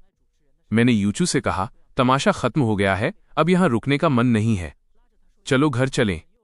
यूचू ने बुआ को एक मैसेज किया और हम वहां से निकल गए। पिछले कुछ दिनों से हम पुराने पुश्तैनी घर ओल्ड मैंशन में ही रह रहे थे। त्योहार की वजह से नौकर भी छुट्टी पर थे। घर बिल्कुल खाली था। हमने सोफे पर बैठकर एक फिल्म देखी। आधी रात के करीब मुझे अचानक त्योहार वाले तांग्युआन स्वीट डम्पलिंग्स खाने की तलब हुई। इतनी रात को सब दुकानें बंद थीं और डिलीवरी भी नहीं मिल रही थी। मैं मायूस होकर फोन की स्क्रीन देखने लगा। मेरी उदासी देखकर यूचू मुस्कुराई। वो किचन में गई और अलमारी से चावल के आटे का पैकेट निकाल लाई। मैं भी एक्साइटमेंट में उसके पीछे भागा। तुम्हें तांग्युआन बनाने आते हैं? यूचू ने मुझे आटा गूंथते देख समझ लिया कि मुझे भी हाथ आजमाना है। उसने 2 एप्रन निकाले, एक पहन लो। मुझे भी ठीक से नहीं पता, पर ट्यूटोरियल देखकर सीख लेंगे, मुश्किल नहीं होना चाहिए। हमने 1 घंटे तक वीडियो देखी और अजीबोगरीब शेप के कुछ तांग्युआन बना ही लिए। पानी उबलने पर मैं उन्हें डालने लगा, पर यूचू ने मुझे हटा दिया कि कहीं मेरा हाथ न जल जाए। घर में चाशनी नहीं थी तो उसने लाल चीनी ब्राउन शुगर डालकर काम चलाया। जब कटोरे मेज पर आए तो रात के 12 बज चुके थे। मैंने अपने कटोरे से सबसे बड़ा तांग्युआन चम्मच में उठाया और यूचू को चिढ़ाने लगा। सबसे बड़ा मेरे पास है, यानी इस साल मेरी किस्मत चमकने वाली है। यूचू मुझे देख रही थी। मैंने एक बड़ा निवाला लिया, पर मेरे चेहरे की चमक अचानक गायब हो गई। यूचू ने पूछा, क्या हुआ, अच्छे नहीं बने? मैंने अपनी आंखें घुमाई और झूठ मूठ का सिर हिलाते हुए चम्मच उसकी तरफ बढ़ाया। बहुत टेस्टी हैं, तुम ट्राई करोगी? यूचू ने बस एक नजर देखी और समझ गई कि मेरा बनाया हुआ वो नींबू के साइज का तांग्युआन अंदर से कच्चा है। पर उसने एक पल भी नहीं सोचा। उसने अपना सिर झुकाया और वो आधा कच्चा तांग्युआन खा लिया। उसकी बेवकूफ़ी देखकर मैं अपनी हंसी नहीं रोक पाया। मैंने अपना चेहरा हाथों से छुपा लिया। सच बताओ, मजा आया ना? यूचू के चेहरे पर एक चमक थी। उसने थम्सअप दिखाते हुए कहा, वाकई बहुत अच्छे हैं, मीठे और थोड़े सख्त, बिल्कुल मेरे टेस्ट के। उसकी आंखों की चमक देखकर मुझे समझ नहीं आया कि वो सच कह रही है या झूठ। मैंने अपनी चम्मच छोड़ दी और शरारत में उसका चेहरा पकड़कर उसका मुंह खोलने की कोशिश की, ताकि देख सकूं कि उसने वाकई निगला है या नहीं। यूचू ने झट से सब निगल लिया। जब मैंने उसका मुंह खुलवाया तो वहां कुछ नहीं था। मैं मायूस होकर बोला, झूठ बोल रही हो, वो कच्चा था ना? हंसी मजाक और छीना झपटी में हम दोनों सोफे से नीचे कालीन पर गिर पड़े और खिलखिलाने लगे। हम एक दूसरे को देख रहे थे। हमारी सांसें आपस में उलझ रही थीं। लिविंग रूम में बस फिल्म के अंत का संगीत गूंज रहा था और खिड़की के बाहर पटाखों की रुक रुक कर आती आवाजें थीं। मैंने पहले खुद को संभाला और हड़बड़ाहट में कालीन से उठने की कोशिश की, पर शेन यूचू ने धीरे से मेरी कलाई पकड़ ली। उसकी उंगलियां कोमल और गर्म थीं, बिल्कुल उसके व्यक्तित्व की तरह शांत और शालीन, जो अनजाने में ही मेरे दिल के सबसे कोमल कोने में जगह बना लेती थीं। लिन चुआन, उसने पहले चुप्पी तोड़ी। उसकी आवाज बहुत धीमी थी, पर हर शब्द साफ था। तांग्युआन कच्चे थे, मैंने तुमसे झूठ नहीं बोला था। मैं ठिठक गया, फिर खिलखिलाकर हंसा और वापस कालीन पर बैठ गया। उस नजदीकी से मैंने उसकी आंखों में झांका।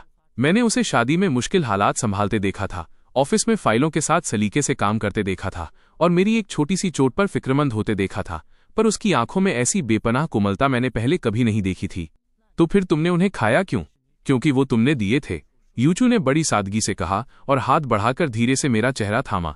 सच तो यह है कि मैं तुम्हें पसंद करती हूं, और जितना तुम जानते हो उससे कहीं पहले से।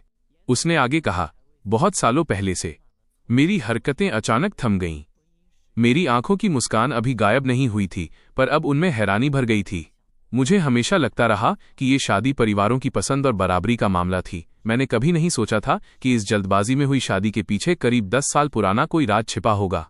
शेन यूचू ने मेरी हैरानी देखी और मुस्कुरा दी। वह अपने दिल में बरसों से दबाकर रखा वो राज उस इंसान को सुनाने लगी जिसका उसने बहुत इंतजार किया था। जब तुम 18 साल के थे, तुम्हारी बुआ शादी करने के लिए देश वापस आई थीं। मैं अपने परिवार के साथ उस दावत में गई थी। उस दिन पूरा हॉल मेहमानों से भरा था। बीजिंग के बड़े बड़े लोग लिन परिवार से मेल जोल बढ़ाने में लगे थे। सिर्फ तुम थे जो एक कोने में चुपचाप बैठे अपनी बुआ का वो वाद्य यंत्र इंस्ट्रूमेंट ठीक कर रहे थे जिसे उन्हें स्टेज पर बजाना था। तुम्हारी उंगलियां जब तारों पर थीं और तुम्हारी नजरें झुकी हुई थीं, तब खिड़की से आती धूप भी जैसे तुम पर ही ठहर गई थी। उस वक्त मैंने सोचा था कि कोई इंसान इतना सादगी भरा और अपनी धुन का पक्का कैसे हो सकता है जिसकी आंखों में इतनी शांति और मासूमियत हो। उस दिन के बाद से मैं हमेशा तुम्हें दूर से देखती रही। मुझे पता था कि तुमने बीजिंग की ऐशो आराम वाली जिंदगी छोड़कर युंडा यूनिवर्सिटी में पढ़ने का फैसला किया। मुझे पता था कि तुमने कॉलेज के फंक्शन में परफॉर्म किया और सब तुम्हें कितना पसंद करने लगे। मुझे ये भी पता था कि तुम एक बहुत लंबे रिश्ते में हो और तुमने अपनी सारी कोमलता और सब्र किसी और पर न्योछावर कर दिया है। उसकी आवाज शांत थी, पर उसमें एक हल्का सा दर्द छिपा था। मैं सिर्फ तुम्हें दूर से देख सकती थी, पास आने की न तो हिम्मत थी और न ही कोई हक। मैं बस सोशल मीडिया पर तुम्हारी पसंद नोट कर लेती और दूसरों से तुम्हारे बारे में जो कुछ सुनने को मिलता उसे दिल में संजो लेती।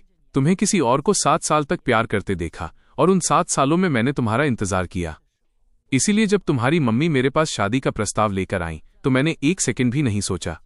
मैं कभी लिन ग्रुप के वारिस से शादी नहीं करना चाहती थी, न ही मुझे किसी बिजनेस पार्टनर की तलाश थी। शुरू से आखिर तक मेरा मकसद सिर्फ तुम थे, लिन चुआन। उसने अपनी नजरें उठाईं और मेरी कांपती हुई नजरों से मिला दी। उसकी आंखों में इतनी मोहब्बत थी कि जैसे छलक जाएगी। मैंने 10 साल इंतजार किया ताकि मुझे एक बार हक से तुम्हारे पास खड़े होने और तुम्हारा ख्याल रखने का मौका मिल सके। मेरी धड़कनें बेकाबू हो गईं और आंखों में नमी छा गई। 7 साल के उस पिछले रिश्ते में मैं हमेशा देने वाला और इग्नोर किया जाने वाला इंसान था। मुझे लगता था कि मेरी वफादारी की किस्मत में सिर्फ धोखा लिखा है, पर मैंने कभी नहीं सोचा था कि कोई ऐसा भी है जिसने मुझे बिना बताए मेरी हर छोटी बात को दिल में जगह दी और 10 साल तक मुझसे खामोश मोहब्बत की। आज मुझे उन सब इत्तफाकों का जवाब मिल गया था। उसे पता था कि मैं सी फूड नहीं खाता। उसे पता था कि देर रात काम करते वक्त मुझे शहद वाला गर्म पानी चाहिए। उसे पता था कि मेरे शांत स्वभाव के पीछे एक जिद्दी और संवेदनशील इंसान छिपा है। ये कोई कुदरती बात नहीं थी। उसने सालों तक मेरे बारे में एक एक बात याद की थी। मैंने धीरे से उसे अपनी बाहों में भर लिया, जैसे डर हो कि कहीं ये कोई सपना न हो। मैंने अपना सिर उसके बालों पर टिकाया और रुंधे हुए गले से कहा, यूचू, मुझे माफ कर देना, मैं आने में बहुत देर कर दी। मैंने एक गलत इंसान के लिए 7 साल बर्बाद कर दिए और उस लड़की का 10 साल का इंतजार नहीं देख पाया। शुक्र है कि मैं सही वक्त पर मुड़ गया और शुक्र है कि वो अब भी मेरा इंतजार कर रही थी। देर नहीं हुई। यूचू ने मुझे कसकर पकड़ लिया और अपना चेहरा मेरे सीने पर टिका दिया। मेरी धड़कनों को सुनते हुए उसने मुस्कुराकर कहा, जब तक आखिर में तुम मिल रहे हो तब तक कोई भी इंतजार लंबा नहीं है। खिड़की के बाहर पटाखे गूंज उठे और उनकी रोशनी कांच के साथ साथ हम दोनों की आंखों में भी चमकने लगी। उस रात हमने बिजनेस डील या किसी दिखावे की बात नहीं की। हमने बस सोफे पर बैठकर वो आधे कच्चे तांग्युआन खाए और उन सालों की बातें की जो हमने एक दूसरे के बिना गुजार दिए थे। मुझे पहली बार एहसास हुआ कि किसी के दिल के केंद्र में होना और इतनी शिद्दत से चाहा जाना कैसा सुकून देता है। इसके बाद सब कुछ वैसा ही हुआ जैसा होना चाहिए था।